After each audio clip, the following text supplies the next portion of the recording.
اللہ رب العزت فرماتا ہے قرآن کریم میں، اے انسان سنو، لباس ہن لباس لکم، ہم نے انسان کو ایسا بنایا، انسان کو یہ اس کا لباس بنایا اور اس کا لباس بنایا۔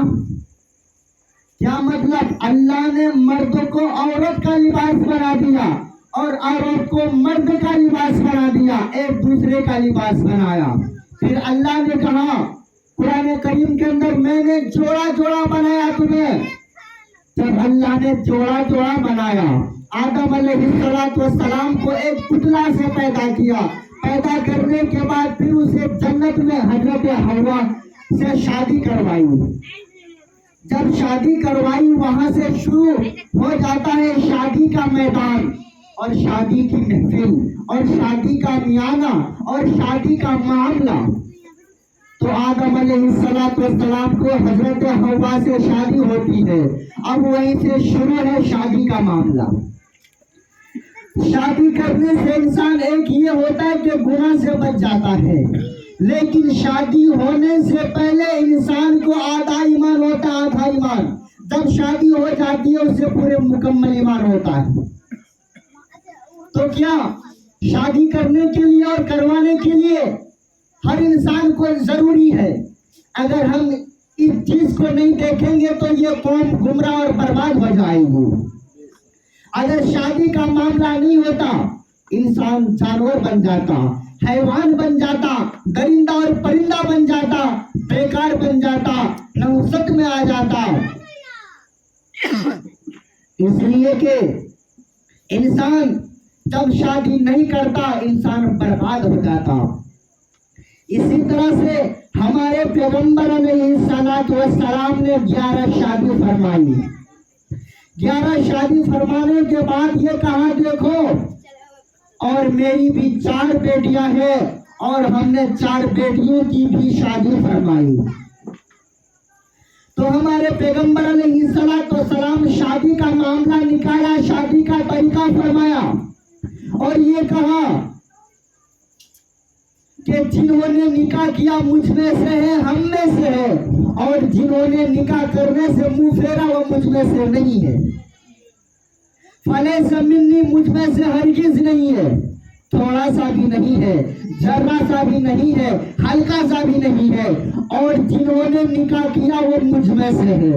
اور اللہ کے رسول فرماتے ہیں نکاح کرنا میرا اصول ہے، میرا طریقہ ہے، میرا ضابطہ ہے اور میرا فرمان ہے، اور جنہوں نے اس فرمان سے منہ موڑا، منہ کو گھمایا، اور وہ مجھ میں سے نہیں ہے۔ اب اس کے بعد شادی کی جائے۔ شادی انسان 4 وجہوں سے کرتے ہیں، 4 وجہوں سے۔ اللہ رسول نے کیا فرمایا؟ ایک تو یہ ولی مالہا، دوسرا یہ ولی حسبہا، تیسرا یہ ولی جمالہا، اور چوتھا وہ ولی دینہا۔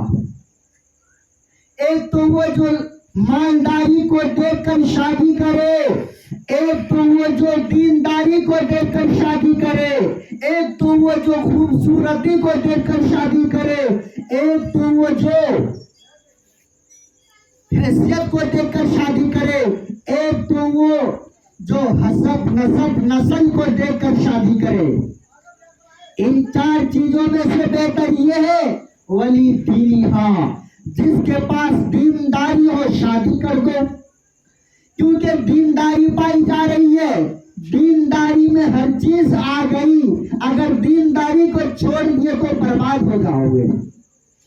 اگر کسی کو معلوم یہ چلا کہ میں اپنی بیٹی کو شادی کرانے کے لیے جا رہا ہوں، لڑکا دیندار ہے تو ٹھیک ہے، یا کوئی یہ کہے میرا لڑکا ہے اور لڑکی کو شادی کرانے کے لیے جا رہا ہوں، لڑکا ان کا ہے اور رشتہ تلاش رہا ہے لڑکی، معلوم یہ چلا لڑکی میں دینداری ہے مگر اس کے پاس مالداری نہیں ہے، دولت نہیں ہے، اگر یہ لڑکے والے انکار کر دے تو یہ سمجھ جاؤ اس کے پاس اللہ کی لعنت برسے گی۔ کیسے نہیں برسے گی؟ کیونکہ وہ بیچاری مجبور ہے، اس کے باپ کے پاس تو پیسے نہیں ہے، پیسے نہ ہونے کی وجہ سے یہ لڑکا انکار کر گیا، زندگی بھر وہ پریشان اور حیران رہے گا۔ اس وجہ سے رہے گا کہ دولت نہ ہونے کی وجہ سے تم نے رشتہ کو توڑا۔ جانتے نہیں اللہ کے رسول کی شادی کرائی اپنی بیٹی حضرت فاطمہ کو۔ کہاں کرائی تھی شادی؟ ارے اس کے پاس شادی کرائی تھی جس کے پاس نہ گھر ہے، نہ در ہے، نہ کچھ ہے، سب نبی کے پاس رہتے تھے، نبی کا غلام تھا، بس نبی جو دے دیا کرتے تھے کھا لیا کرتے تھے، پھر نبی کے فرما بردار بن کر رہتے تھے، جس کا نام ہے حیدر کرار، علی مرتضیٰ۔